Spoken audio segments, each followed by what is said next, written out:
Alright, the situation is the Ford is stuck for the third time in the same location.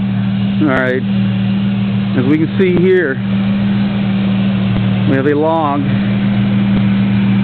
meshed with water in a stream about 3 feet deep. And then the rest of the track is very passive. But what we're about to witness is the Humvee pulling the Ford out for the third time. Let's see if we can do it without breaking the strap. Alright, they're going again. Yeah, look at that. Humvee just pulls it right out. No problems whatsoever.